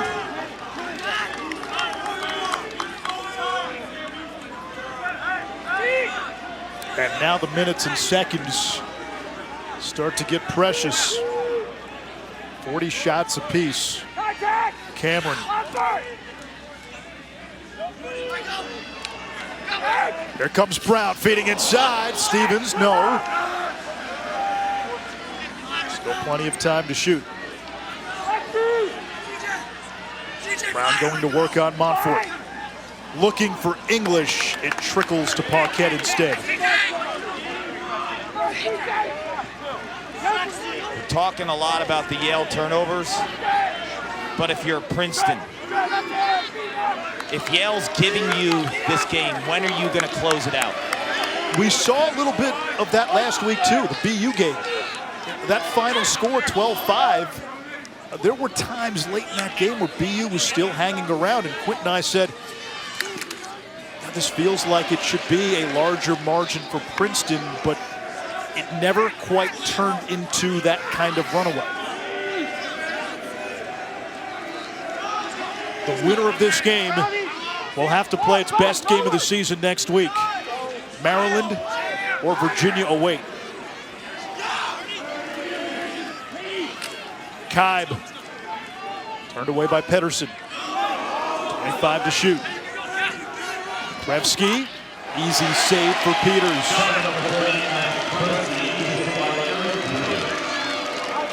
No 10-man by Yale. 14 saves now for Eric Peters after 15 in round one. How about the goalies today, right? Matchup one, Penn, Rutgers, Birkinshaw, Kirst. Today with Peters, Paquette, this has been next level goaltending. Q would have liked to have seen it, and for those of you wondering, why Q isn't here, Quint, we're thinking about you. We love you, and your family is in our thoughts. Q lost his brother earlier this week, so we certainly miss him, but he is with his family. Brown shovels this one in, and that is career goal number 100 for Chris Brown. It's his 30th of the season. And how about this list? He is now just the 4th player in Princeton history to have a 30-30 season. The others, David Tickner in '76, Mike McDonald in 2016, and Michael Sowers did it twice. What a career for Chris Brown. He's scored a point in every single one of his career games, which is just unbelievable. And the ball's bouncing for Princeton. He hangs Fake up. He soaks the initial body check. Fake wins the battle. The ball's dislodged. But Brown has the awareness. Hockey shot.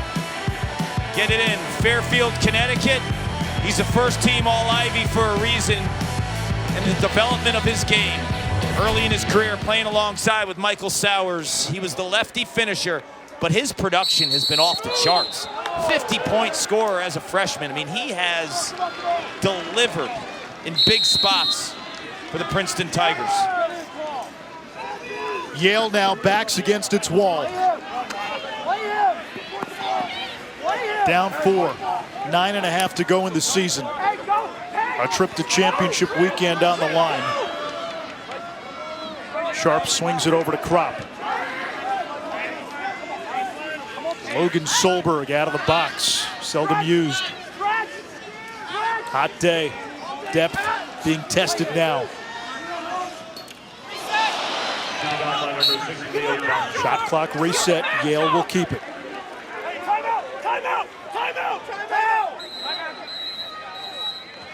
And we get a call for a timeout from Matt Madelon. Will take one as well, 9:04 to go. Quarter number 4. Winner to the national semifinals in East Hartford.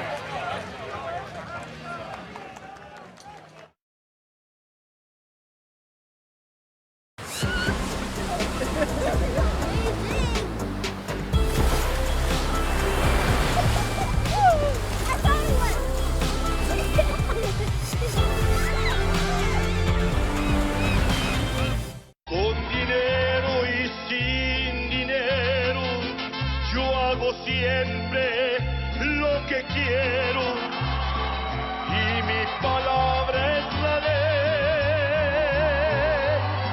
No tengo trono ni reina ni nadie que me comprenda, pero sigo siendo El Último Rey, premiere Tuesday, May 17th on Univision.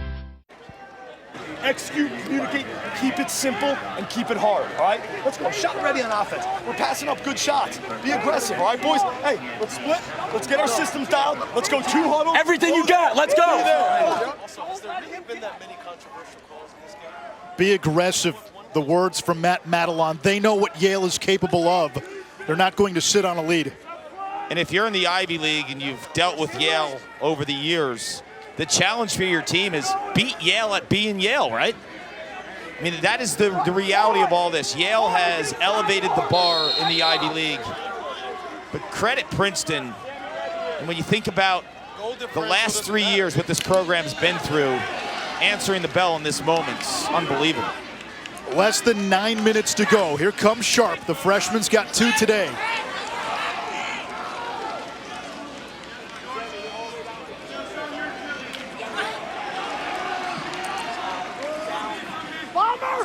Here comes Krupp. Spins it back to Leo Johnson. Landau camping inside. Sharp! Got that left hand free. Yale within 3. He's so good, Anish.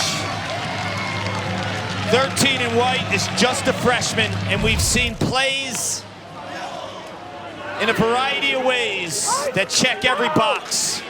Hard hits, ground balls, righty goals, and this time soaking up some pressure with his left hand, finding the opposite corner on Eric Peters.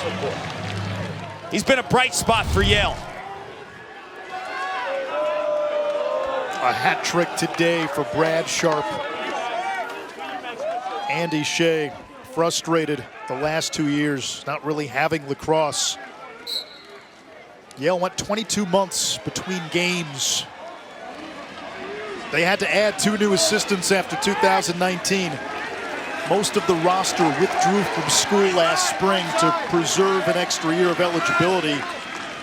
And you look at where Princeton was, a program that had been mired in a sort of dark age for a decade.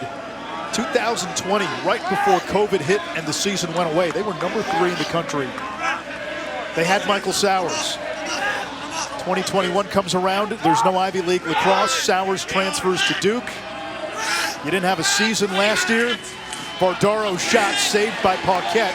And yet Princeton still able to sustain for most of the season.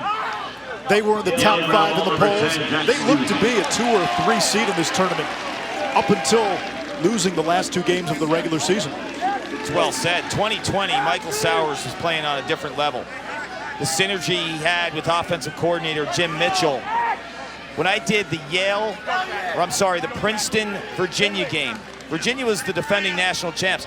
Michael Sowers went down to Charlottesville. He was on a different level than everyone. We come up on 7 minutes to play. Princeton nurses a 3-goal lead. Barnes swivels it back to English, who lost it. Alexander in pursuit. Plenty of time to shoot. Matt Madelon's words to his team coming out of the last break: be aggressive. Still plenty of time left. Tavlin not yielding an inch. Right on the doorstep, Slusher, save Paquette. Big ground ball. Barnes has it, shot clock reset for Princeton. Now he throws it back. That would be over, and back it is. Big break for Yale. And a man down for Princeton. And we get an official timeout. That was Mackesy. That happened right at the spot of where the restart would be. If it's behind the play, you play on. Mackesy has to leave the game because he's the injured player, resulting into a whistle. And for Yale, that cost you a fast restart. Yes. Here comes Bragg. Wethington trying to stay with him.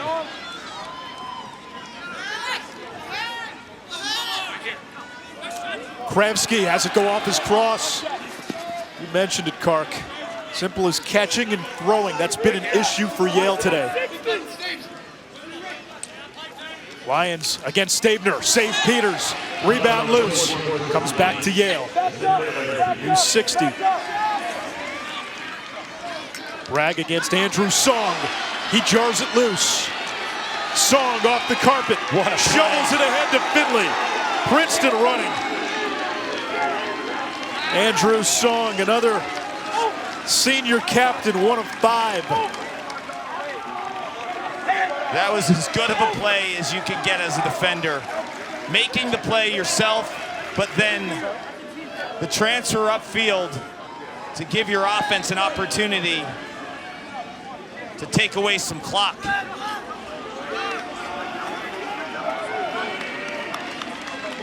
Jared Paquette had 19 saves, a career high against Princeton back in March. He's one up to that today. English getting the pick from Vardaro. Vardaro shot fake.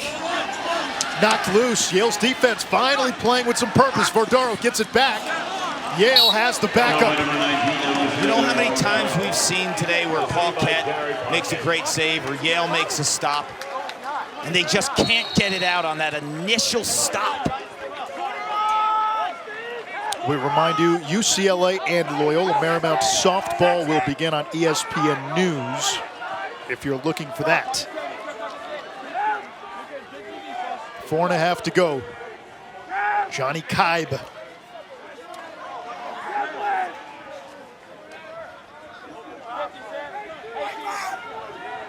Here comes Kropp out of the box.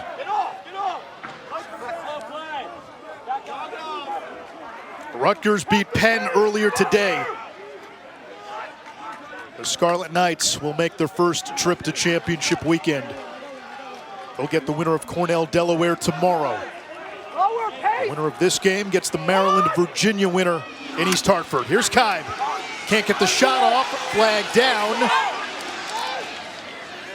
And Yale will go man up when they blow the whistle. Free possession if Yale can get it.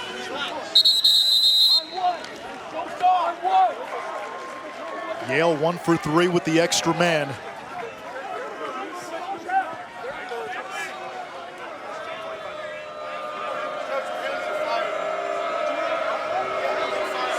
Black 3, 1 minute personal, slash 60. I'm so sorry. It's okay. A 1 minute man up. It's on Pace Billings. There's the slash. And again, when Yale goes on the extra man, all eyes on number 45, Thomas Bragg. They play him as a shooter, look for the inside. This is must-have territory for Yale. Bragg has 14 EMO goals on the season, tops in Division I, including one today. Right on the doorstep, Johnson, no. Save Peters. Kyle Zawatsky had a good look, and Eric Peters with his 16th save.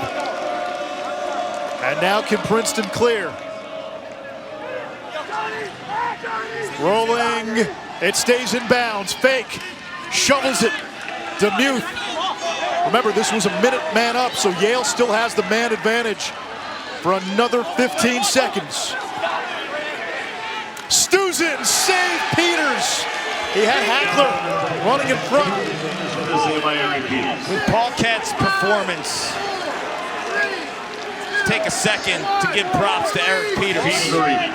Closing the door on all these stare downs in the fourth quarter. 17 saves now for Peters. Vardaro trying to play keep away, dumps it off to Slusher.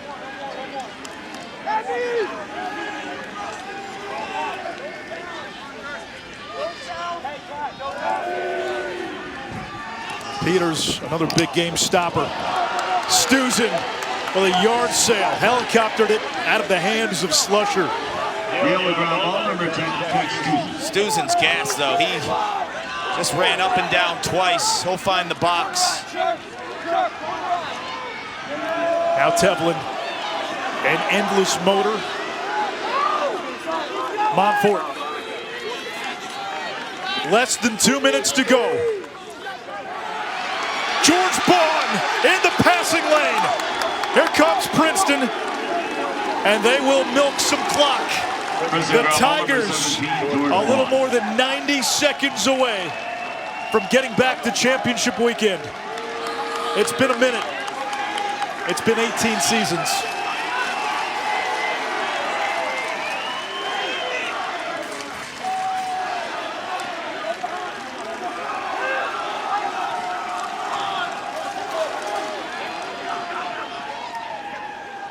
Verdaro to Ronda. And Princeton can run this clock down. Yale's going to have to press out at some point, unless it's white flag time. Now Paquette out of the cage. 1 minute to play. A minute to go. Give credit to Matt Madelon. First full season, 2017. There were some lean years with no playoffs. He weathered the storm. And this is one of the proudest traditions in college lacrosse, the Princeton Tigers. The dynasty in the 90s. The program feels it, Anish. A timeout by Matt Madelon. Eric Peters in big games this season, Kark. 19 saves against Maryland, 17 against Georgetown, 21 against Rutgers, 17 today. He had 15 in round one. And he stared down Zawadzki with Yale's season on the line. Stuzen tries to drop a long pole goal past Peters. You mentioned Anish, he played his best when the stakes were highest and had to watch the rest of the lacrosse world play into May in 2021, and so did that guy right there, George Bond, the eraser. His career's been incredible. George Bond came to play and shut down Matt Brandau, who had 5 goals and 3 assists in the first matchup. But this defense, who had holes, found a way. Brandau held to a goal and an assist today. He came in averaging more than 6 points per game, second in the nation. Our Capital One player of the game, it's Eric Peters. The last 2 games of the regular season, losses to Harvard and Cornell. He was sub 40%. 17 out of 27 today, 15 out of 20 in round one. I tell you what, we're taking some hot goalies to East Hartford. Here comes English. Dagger!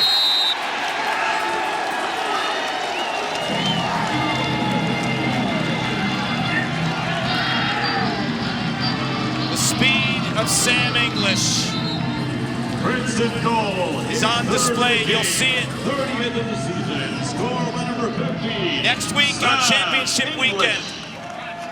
He knows that was icing on the cake. 30th of the season unassisted. Shot 50% today, but more importantly, that split dodge brings his team to championship weekend, and he knows Yale has owned Princeton throughout the careers of all these Tigers. Not today in Hempstead. You start diving into the history of this matchup. This is the 107th meeting. For Princeton, they've played Yale more than anybody else. Matt Madelon, like Bill Tierney, started 0-4 against Yale. Tierney then won 17 of the next 19. But Yale came into this one having won 6 straight against Princeton. And that stuff doesn't matter. The past is prologue. Team X has won the last 5 or the last 7. That stuff is out the window. But for Princeton to go through Yale to get to championship weekend, Yale is the standard in the Ivy. They're one of the best programs in the country over the last 5-6 years. And Yale was able to weather that storm sitting out in 2021. So was Princeton. It hasn't been easy for these Ivy teams. They haven't used the transfer portal. They haven't been able to pick guys from other spots. They lose the guys. Patterson heaves it into the air. Strong Island is Jersey strong. First Rutgers, now Princeton. The Tigers headed to championship weekend for the first time since 2004. Congratulations, Princeton. Princeton finds a way, Anish. The Tigers advance to the semifinal round next And it's going to make Ivy League lacrosse in the coming years that much more exciting. There's a bunch that are at the party now. They're all knocking on Yale's door. Princeton is back. Princeton in the semifinals for years. They could have taken their team picture on championship weekend. Who they play in the semis, though, boy, there's history with Maryland, there's history with Virginia. We'll find out tomorrow. Princeton is back. Rutgers is here. Princeton, first time in 18 years to championship weekend. Rutgers will head to championship weekend for the first